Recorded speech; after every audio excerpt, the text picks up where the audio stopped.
জাদুর সোনা ও রূপার ব্যাগ। কেশবপুর নামের এক গ্রামে রানী নামের একটা মেয়ে বাস করত।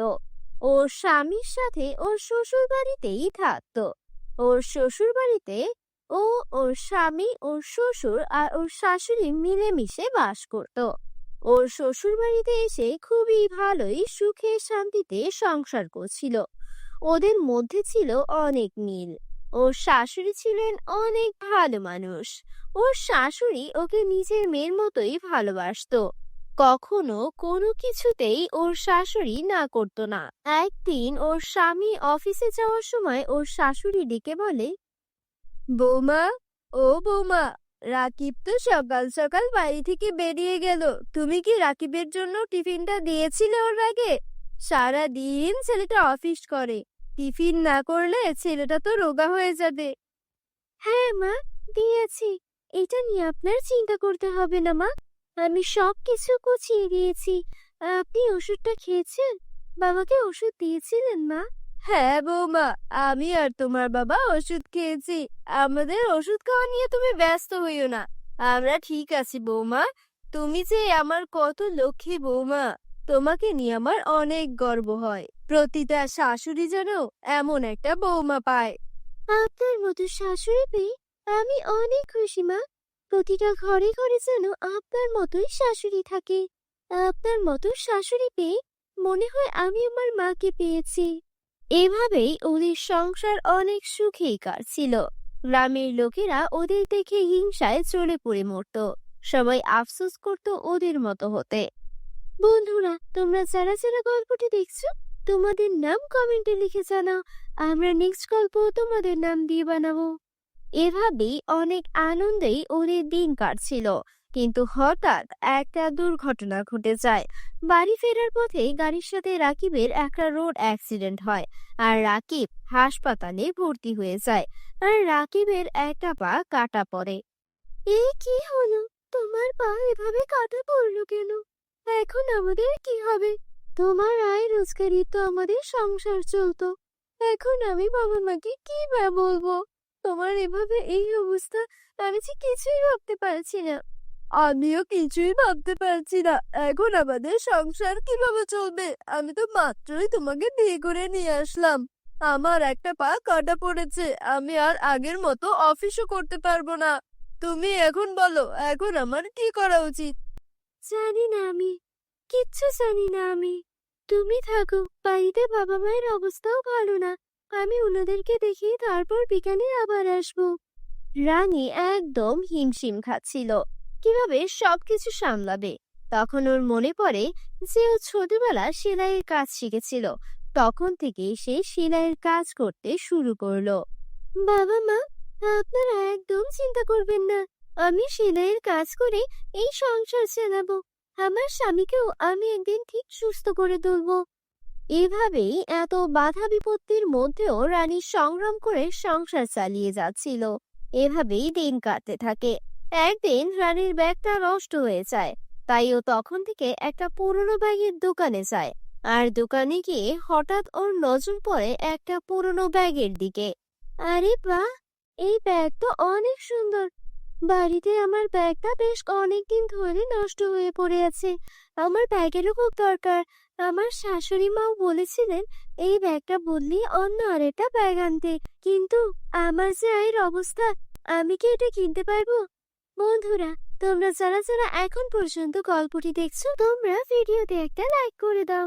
আর হ্যাঁ, তোমাদের নামটিও কমেন্টে লিখতে ভুলো না যেন। আমরা নেক্সট গল্প তোমাদের নাম দিয়ে বানাবো। এটা নিয়ে যান, এটার দাম খুব কমই রাখবো। পুরোনো একটা ব্যাগ দেখে কেউ নেয় না। একবার এক বুড়ি এই ব্যাগটা মাত্র 500 টাকাতে আমাকে দিয়ে গেছে। আমি ভেবেছি এটা অনেক লাভ করে বিক্রি করব, কিন্তু এখন দেখি পুরোনো ব্যাগ বলে কেউ নিতে চায় না।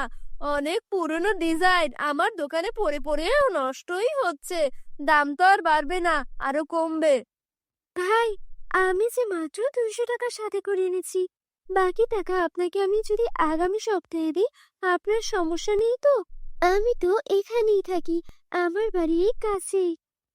আরে হ্যাঁ হ্যাঁ, আপনাকে আমি চিনি। আমার বউ তো আপনার থেকেই জামা সেলাই করে। অনেক সুন্দর জামা সেলাই করেন আপনি। নিয়ে যান, সমস্যা নেই, টাকা দিয়ে যেন।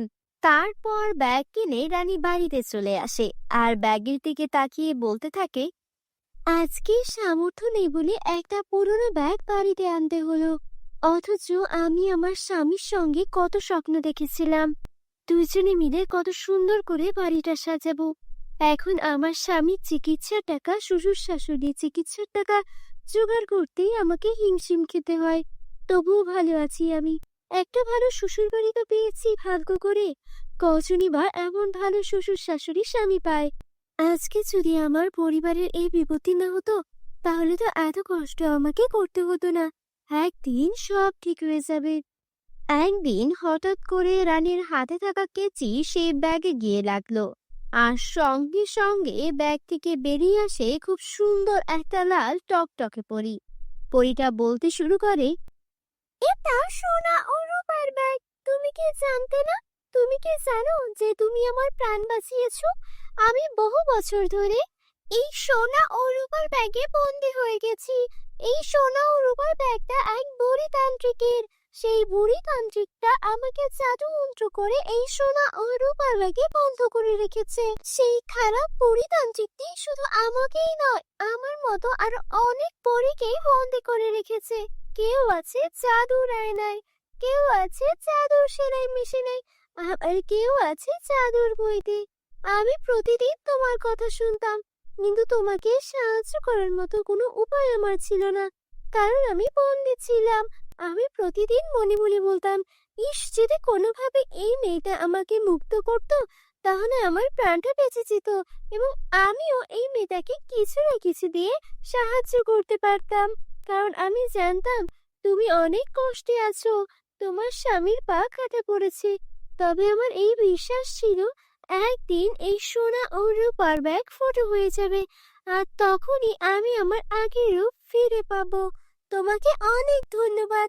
আমি তোমার স্বামীর পা একদম ঠিক করে দিচ্ছি। এরপর ওর স্বামীর কক্ষে যায় আর ওর স্বামীর পাটা একদম সুস্থ করে দেয়। আর তারপর ওকে বলে, এই নাও, আমি তোমাকে এই জাদুর শাড়িটাও দিয়ে যাচ্ছি।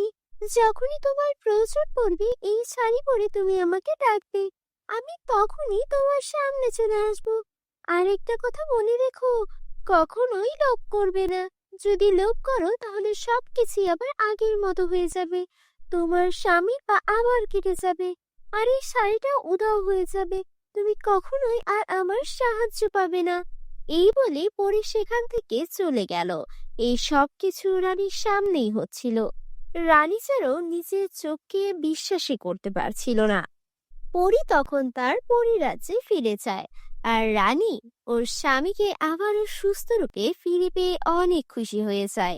বন্ধুরা, তোমরা যারা যারা গল্পটি শেষ পর্যন্ত দেখেছো, তোমরা ভিডিওটিতে একটা লাইক করে দাও আর চ্যানেলটিকে সাবস্ক্রাইব করে দাও, আর তোমাদের নামটিও কমেন্টে লিখে দাও, যেন আমরা নেক্সট গল্প তোমাদের নাম দিয়ে বানাতে পারি। দেখা হবে পরবর্তী ভিডিওতে।